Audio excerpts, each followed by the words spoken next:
اور شبہات ڈالے جا رہے ہیں ان کا کس طریقے سے ہوگا؟ یہ صورتحال ہے، یہ صورتحال ہے امت کی، اور اللہ تبارک و تعالیٰ کے احکام کو پامال کیا جا رہا ہے، اللہ تعالیٰ کی کتاب کو پامال کیا جا رہا ہے، اللہ اور اس کے رسول کے دین کو، دین کی دھجیاں اڑائی جا رہی ہیں، اللہ کے رسول صلی اللہ علیہ وسلم کی سنتوں کا تقاضا نکالا جا رہا ہے، اور امت جو ہے بالکل خوش ہے کہ بھائی ہم تو خیر امت ہیں اور ہم جو ہے بہترین امت ہیں، ہم تو جو ہے جنت کے ٹھیکیدار ہیں، اللہ تبارک و تعالیٰ نے ہم سے وعدہ کیا ہے۔ ایسا نہیں ہے، جس وقت جو برائی ہوتی ہوئی دیکھے اس کی اصلاح اسی وقت ضروری ہے،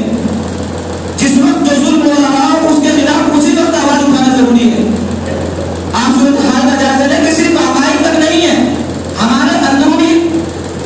معاملات ہی نہیں ہے بلکہ باطل کی الغار، غیروں کی الغار، اسلام پر اعتراضات، مساجد محفوظ نہیں ہے۔ آپ تمام حضرات صورتحال کا جائزہ لے رہے ہیں کہ مساجد تک محفوظ نہیں، مدارس تک محفوظ نہیں ہے، جس کو علامہ اقبال نے ایک مرتبہ کہا تھا کہ دنیا کو پھر ہے مار گئے روح و بدن پیش، دنیا کو پھر مار گئے روح و بدن پیش، ابلیس نے پھر اپنے درندوں کو ابھارا، اللہ کو پامال دیے مومن کا بھروسہ، ابلیس کو یورپ کی مشینوں کا سہارا۔ اس وقت یہی صورتحال ہے جو اللہ نے کہا تھا کہ امت بالکل مگن ہے اور امت بالکل بے فکر ہے کہ بھئی ہم تو خیر امت، خیر محبوب نبی کی محبوب امت ہے۔ اللہ تبارک و تعالیٰ قرآن کریم میں ارشاد فرماتے ہیں ان اللہ لا یغیر ما بقوم حتی یغیروا ما بانفسہم، اللہ تبارک و تعالیٰ اس وقت تک کسی قوم کے حالات کو نہیں بدلتی جب تک وہ اپنے حالات کو خود بدلنا نہ چاہے۔ خدا نے آج تک اس قوم کی حالت نہیں بدلی، نہ جس کو خیال کل اپنی حالت کے بدلنے کا، بلکہ اللہ کے رسول صلی اللہ علیہ وسلم نے حدیث قدسی میں سزا بیان فرمائی ہے ایسے لوگوں کے لیے۔ حدیث شریف میں اللہ کے رسول صلی اللہ علیہ وسلم فرماتے ہیں اوحی اللہ عز وجل الی جبرائیل علیہ الصلوۃ والسلام، اللہ تبارک و تعالیٰ نے حضرت جبرائیل علیہ الصلوۃ والسلام کو وحی کی، ان کو ارشاد کیا کہ انقلب مدینہ قضا و قضا بأہلہا،